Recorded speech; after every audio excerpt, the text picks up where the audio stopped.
Thank you so much, Caitlin. I appreciate it. I also want to let everyone know that this is being co-presented by the University Advising Network. Erin, I know I didn't get that correct. Yeah, we're the Office of Undergraduate Advising, and we appreciate your partnership in supporting our advisors through our professional development series. So thank you for being here and doing this for us today. Of course, Erin, thank you and Kelly for coordinating this and helping us get the word out. We appreciate it. So I'm going to talk about what does talking about career and advising have to do with equity. And it'll probably take, the presentation will probably take about 35 minutes. We definitely have time for questions. If you have questions, as Caitlin said, you can put them in the chat. I'm happy to take questions as we go along, or we can wait till the end, and and I'm happy to take questions at the end as well. So I'm pretty flexible. But I'm going to start by, I'll just introduce myself for those of you who don't know me. My name is Nancy Billness, and I'm the director for the Center of Career Development. It's been a long few days, so I apologize. I also work with our Career Everywhere program and the Career Champion program, and really excited to be here with you all. So this is our agenda for the next bit. We're going to first define career equity, and then talk about the implications of career inequity, what the Career Center is doing. We also are going to give some results of our UConn Career and Identity Survey and how that has helped us see what career inequity is happening on our campus. Career equity in practice, how you all can help with career inequity and trying to ensure that all of our students at UConn have career and understand the importance of career. And then we're going to provide some resources and examples that you can use in your advising practices. And then, of course, we'll have a question and answers. Okay, so what is career inequity? This is a definition as we were thinking about how to define career equity within our department. We came across a definition from Suffolk University that we thought was really spot on and also represented what career inequity is, not just at UConn, but really in general. And I'll just go ahead and read that. Due to racism, xenophobia, misogyny, homophobia, ableism, and other forms of systematic oppression and organizational structures that perpetuate such attitudes, not everyone has equal access and opportunity to social capital and professional networks.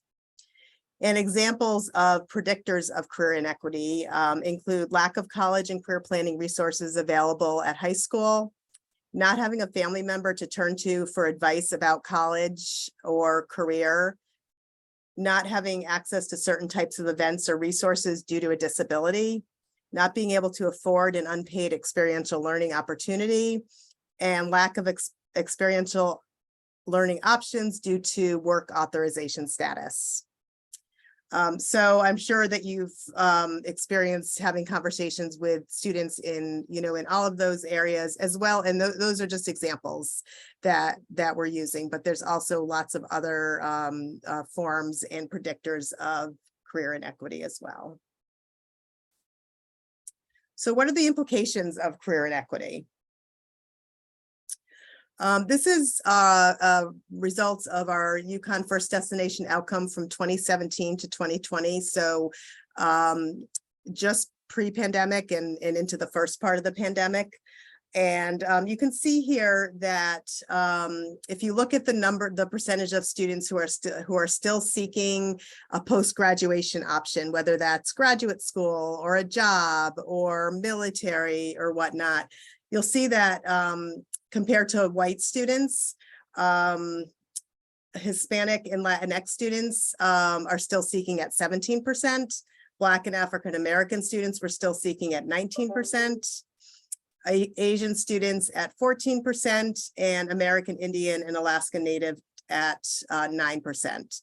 Native Hawaiian and other Pacific Islanders, we have a very small sampling, and so they were 100% placed at the time they graduated.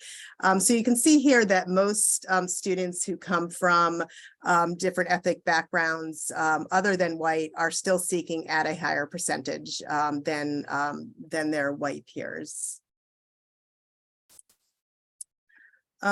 There's an association, the Career Leadership Collective, that we subscribe to here at the Center for Career Development, and along with AASCU, NASPA, and Advising Success Network, they created a document that really talked about career inequity on college campuses, and some of the literature and content and research that they found was that there's a lot that has been written about how academic advising, mentoring, high impact learning, and course transformation has a potential to increase the likelihood of student success.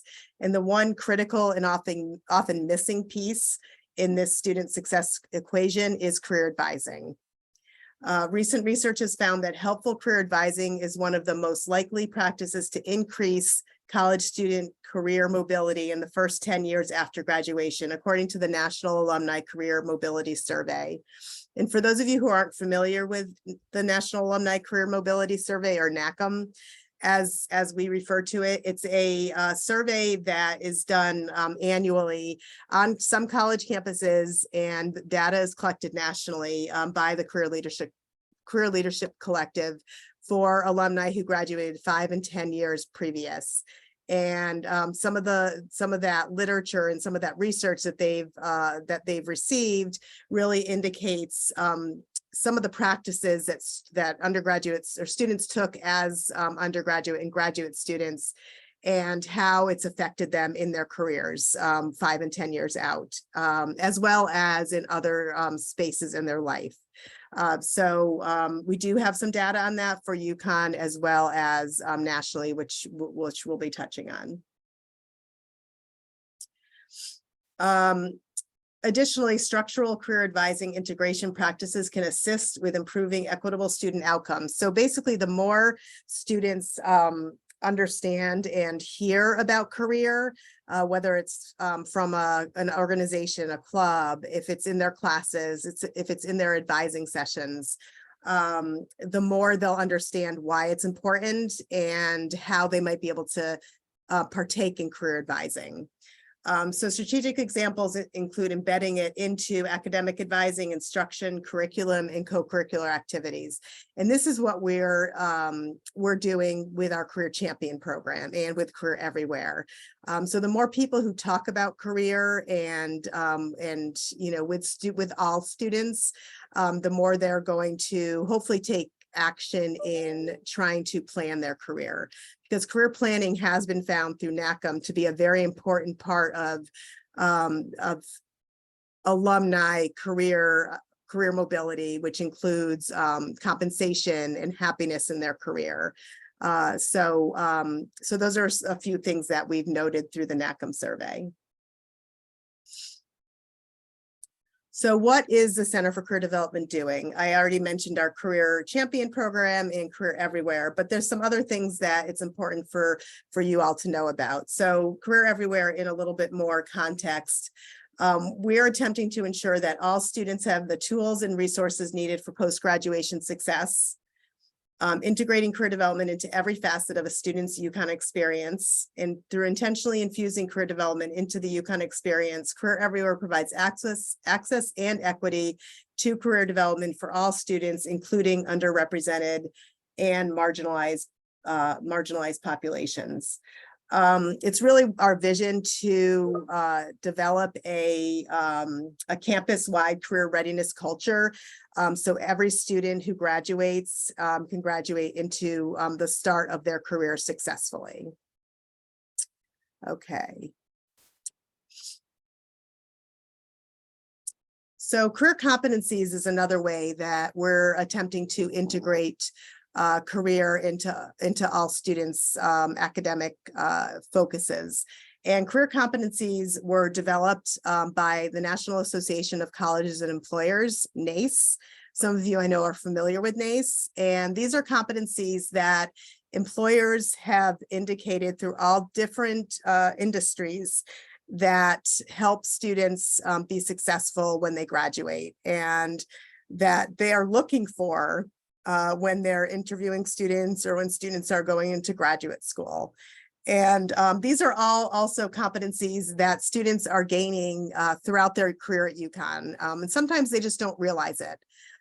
These are taught in classes. They're gaining these in clubs and organizations, especially as student leaders. We have career and self-development, communication, critical thinking, equity and inclusion, leadership, professionalism, teamwork, and technology. I'm not going to read all of these now. We do have some resources that we'll share at the end that have these definitions, as well as sample behaviors that help define these competencies a little bit more. So a lot of advisors that we've worked with through the Center for Career Development are aware of these competencies. Some are not, but some also have these that are easily accessible in their offices. So when students come into appointments, they're right there. Sometimes they have them accessible as an online resource as well. We also use these in our career advising sessions and our career coaching sessions. And we've been working with faculty members also who are interested in integrating these into their classroom and really drawing those lines. So when advisors are working with students, you know, and maybe the conversation is coming up about, you know, some competencies or some areas that they want to develop, you know, we're really working with faculty to help them draw those lines. Like, you know, they have an assignment to research, you know, a certain period in history, and think about the skills that they're probably gaining in those research projects. And we're working with faculty to help draw those lines. So if they have an assignment to research a certain period in history, you know, what are some competencies they're gaining, or, you know, by researching, are they gaining, you know, would they maybe gaining critical thinking skills?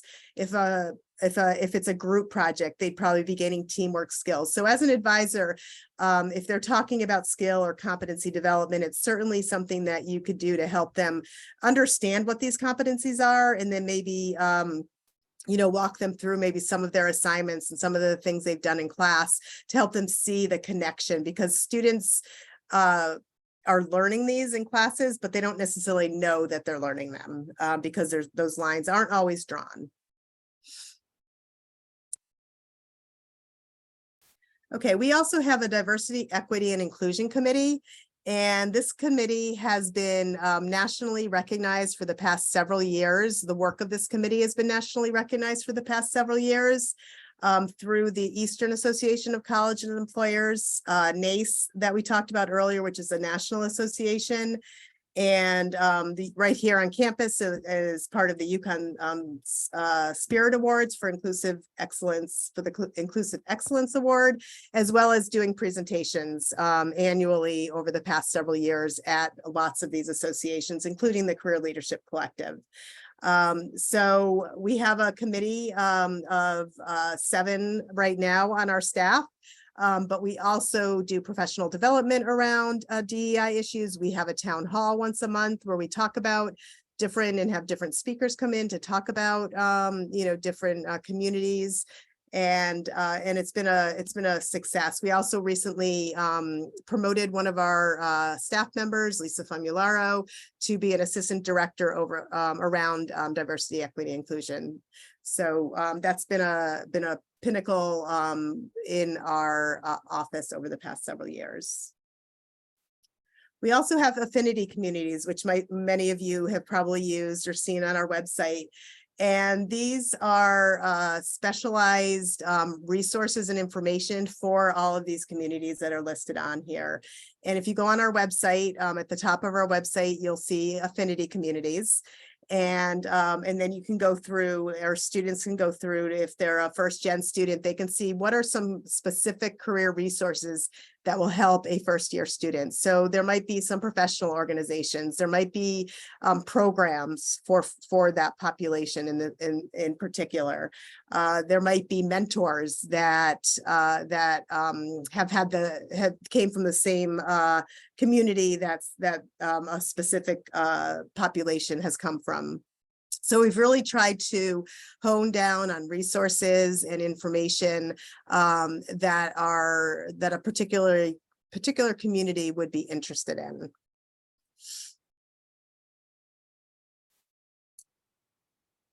Okay, we also did a survey about 2 years ago.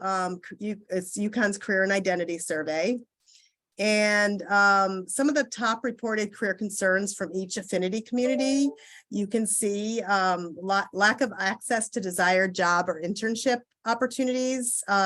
We have Asian Pacific Islanders, first-gen students, and religiously affiliated students who had that as a top concern. Feeling intimidated or unwelcome in a professional environment, Latinx, LGBTQ+, and students with disabilities. Lack of diversity in the workplace, Black and African American students, lack of access to a professional network, international and doctoral students, and just not knowing what careers are available or exist, cisgender women. So you'll see that, we really were focusing and trying to identify what the career concerns were. And from that, we've done some programming and been very cognizant of these concerns for these populations, and they obviously cross over as well.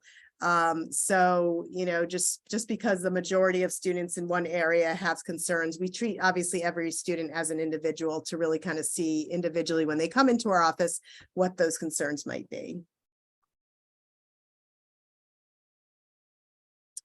Okay, we asked the question, do you feel you need career guidance and advice?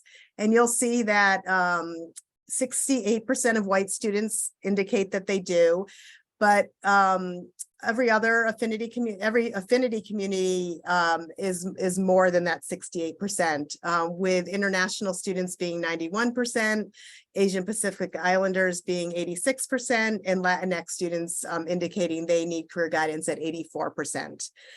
So, that was a really great question that we're able to take action on by reaching out to students and again, doing programming with different populations. Something else that we're doing is we recently, this year actually, hired DEI career ambassadors, and those are career ambassadors who work 5 to 10 hours a week in our office, and they are, which we try, and this year we tried to have somebody from each of these communities hired as a career advisor, but I think we have about 8 career advisors, and they work very closely with the affinity with these communities. So for example, we have a student who identifies as Latinx who's been working with PERLAC and other Latinx communities and faculty to bring resources, information around career specifically to the populations that they identify with, and it's been super successful. We are actually in the process of hiring DEI ambassadors for the next year. So if you think you have a student who might be interested, you can certainly send me or Caitlin information, or if you just want more information about that, we can share that with you. But that has been super successful as well. Okay, quotes from our survey. So these quotes are related to, how can the Career Center or how can the Career Center meet your needs, your career needs around campus? And so some of these responses were reach out to professors or academic advisors and have them push the career services, collaborate with each school or college to see what they can address, encourage departments to advertise your services. I think you're doing a great job. I think my graduate program should be more in contact with the center and invite you again to present once per semester.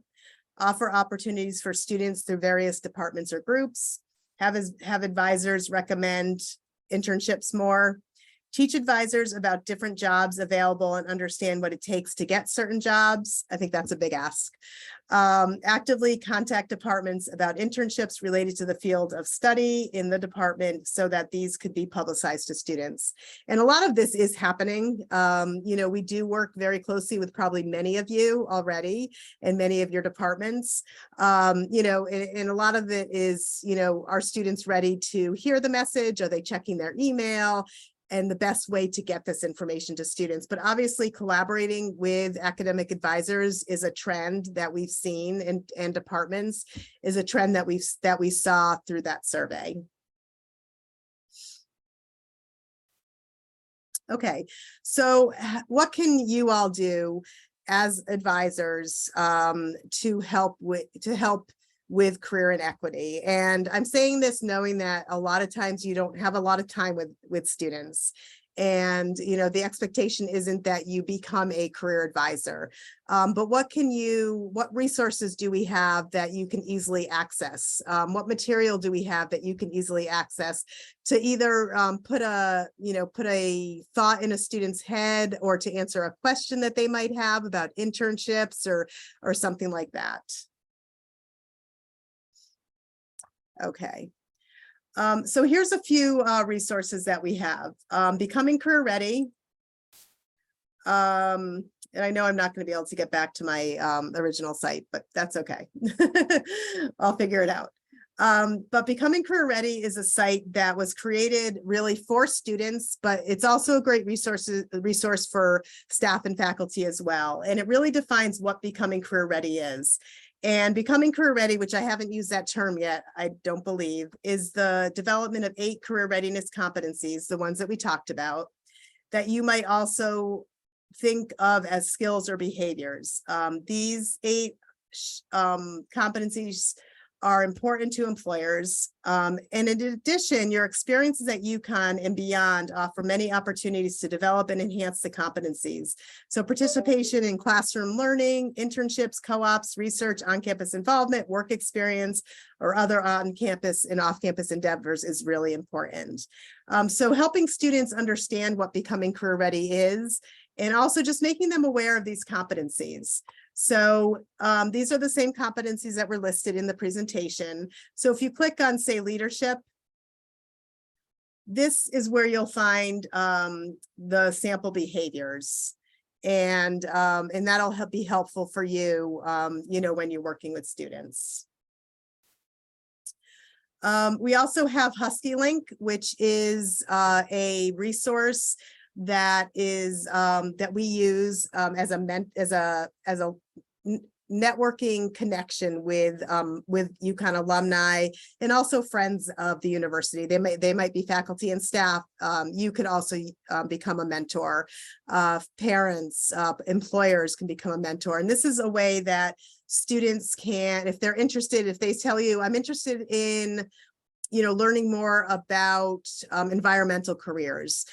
This is a resource that you can refer them to talk to the experts in those areas, because we know that, you're not going to be an expert in all the careers, and we're not experts in all careers. So these are great resources for students to potentially do informational interviews with these with folks in this network to learn more about an environmental career, what that means, how the person they're interviewing might have gotten to the role that they're in now. And then we have, which kind of goes along a little bit with Husky Link, is Job Market Insights.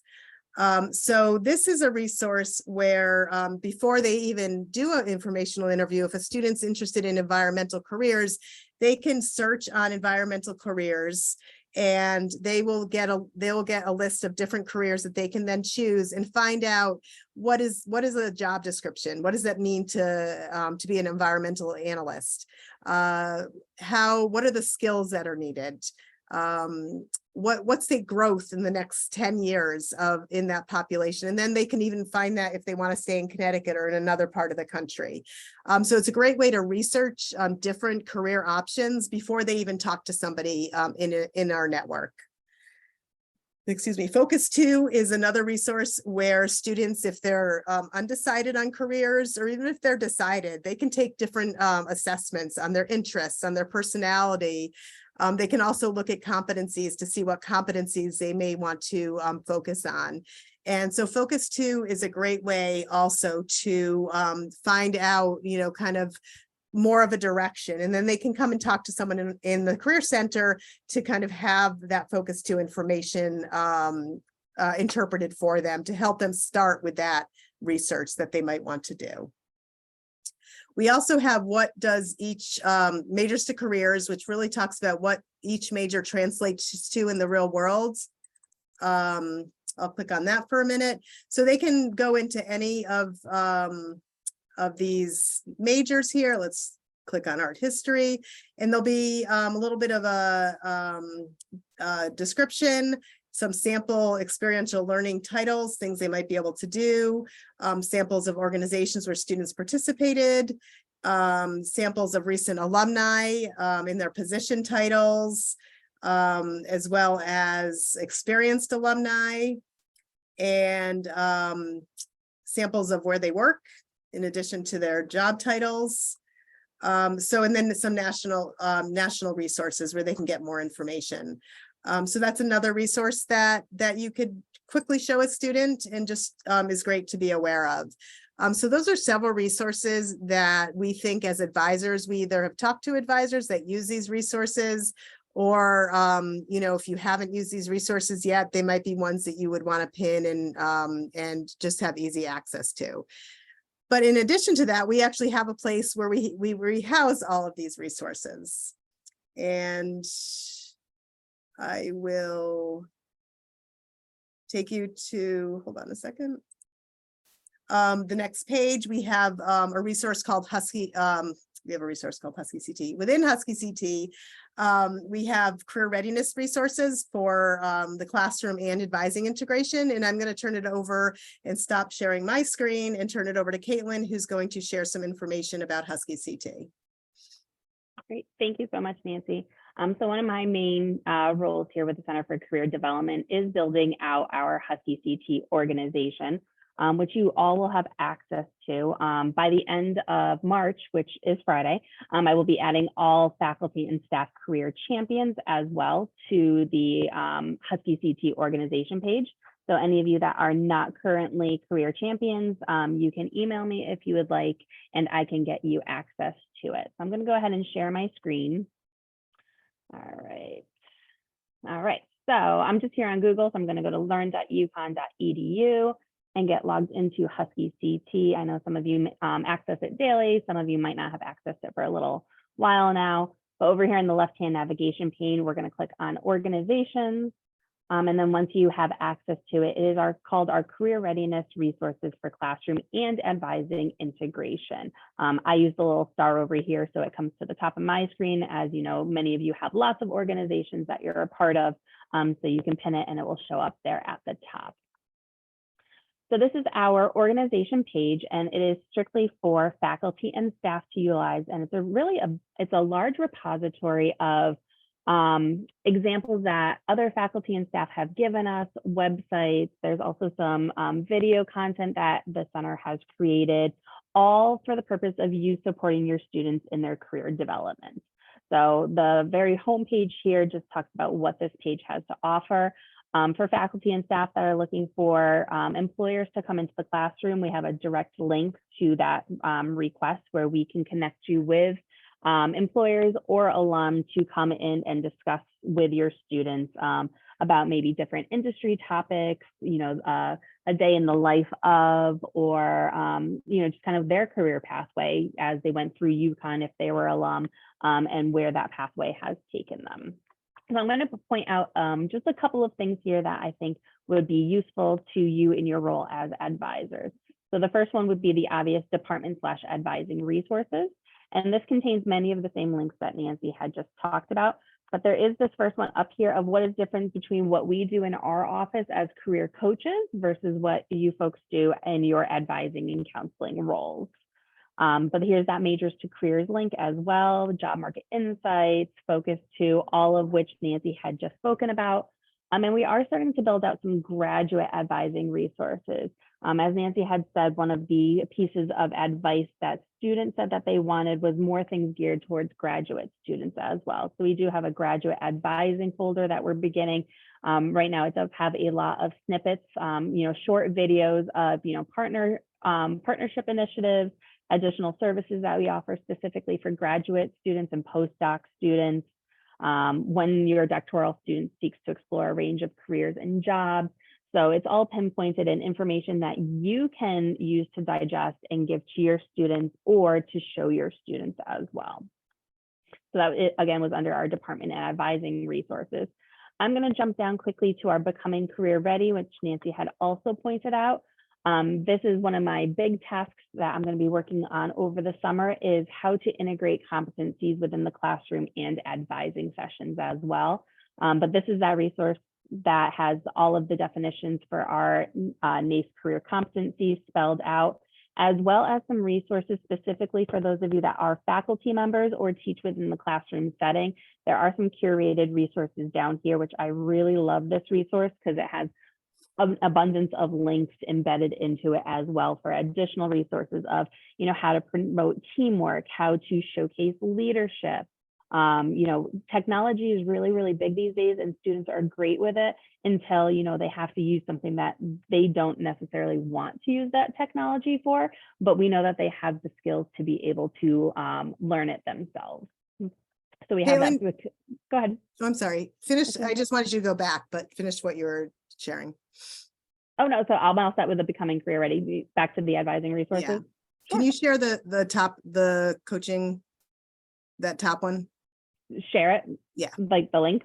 No, just show Okay. it. I'm sorry. So it's 58 minutes. That's the only the thing. Okay. It's a That one's longer. Okay. I didn't know if it was our updated content about what career coaches do. No. So Okay. this one's the difference with advising and counseling. Okay. But I can find that one and share it with the presentation link that we send out after. Okay. Thank you. And then the last one that I wanted to show you is our career development modules. Now we have this housed in a course that students can have access to as well, but I have it copied over to the organization because I think as faculty and staff members, it's a great way that even during an advising session, you can pull it up with your student next to you and see what it has to offer. And then the student can make the choice of if they want to, dive deeper into it on their own. So our career development modules that we have for students include resume writing, cover letter, informational interviewing, and LinkedIn. So let's say, for instance, you're working with a student and they're like, I'm really having a trouble developing my resume. Like, how do I write out those bullet point statements that involve tasks? So these are broken down into what is a resume content and formatting, how to build out those bullet point statements, tailoring your resume to specific job descriptions, and then kind of your employer perspective. What are they looking for as they search through your resume? So the reason, again, that I have this on the faculty and staff facing page is so that during an advising session, you have access to that information and can guide your student towards enrolling in that course themselves. So one thing on this that we have is a link here for our module request form. So if you yourself want to see it from the student's perspective, you can use that module request form, or if you have a student that would benefit from this service, again, creating that equity standpoint is that they don't have to come to our office to get the information. We do have it all on the website as well. So they can use that modular request form. Students can use that modular request form as well to gain access to it. All right.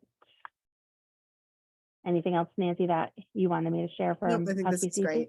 Wonderful. Thank you so much, Caitlin. Of course.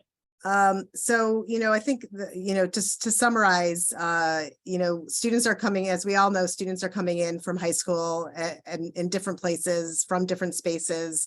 And in order to, create career that's equitable with all students, it's really important that, they hear it from folks and not just in the Career Center, because as Caitlin said, not all students are going to come to the Career Center. Not all students know about or understand why they should come to the Career Center.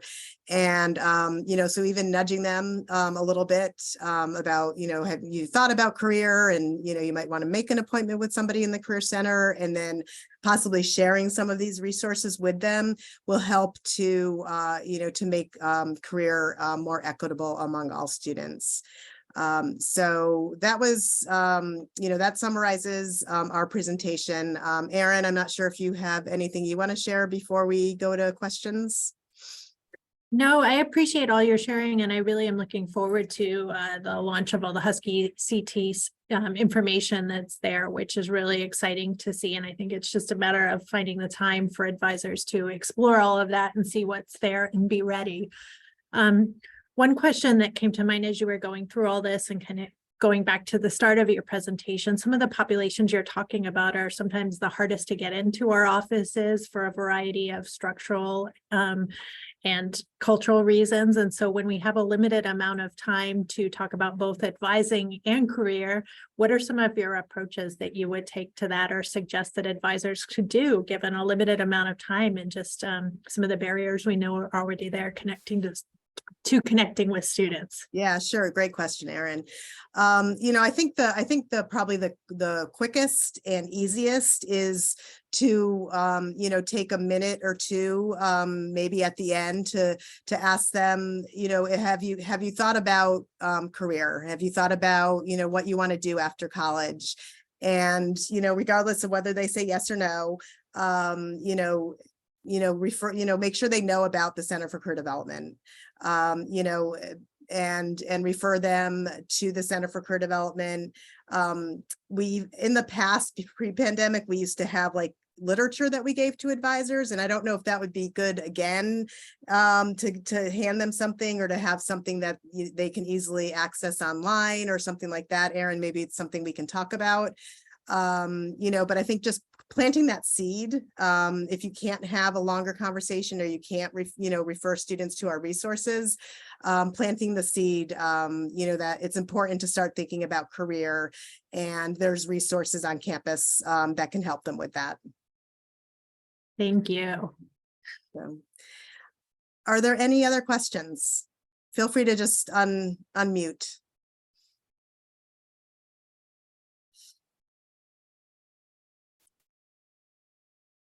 I'll jump in real quick. I just did add into the chat that module request form that a few of you have asked for.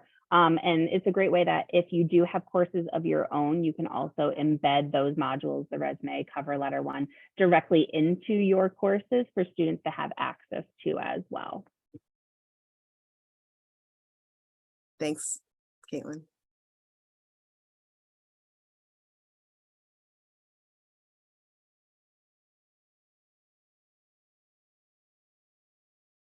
So like Caitlin said, I think majority of you are career champions. For those of you who might not be, when Caitlin follows up either later this afternoon or tomorrow, she'll include a link to become a career champion. As long as you are on Friday, you will all have access to Husky CT, and we'll be making sure that career champions know that, and you can go into the resources when you do have time. And I think, Erin, we've talked about the time issue before, so I think that's something that we can connect on, to figure out the best way, to not just mention it to students, but have something that they can either walk away with, or if it's virtual, that they can, that can remind them that career is something that is worth giving a thought, and that there's resources available on campus. So, well, we want to thank you very much. Want to thank Erin again, and Caitlin, I appreciate your supporting this as well. And if you have any questions, feel free to reach out to me or Caitlin. And Beth Secchi's on here as well, so thank you, Beth. You can reach out to Beth as well, and we look forward to continuing to work with you. So thank you very much.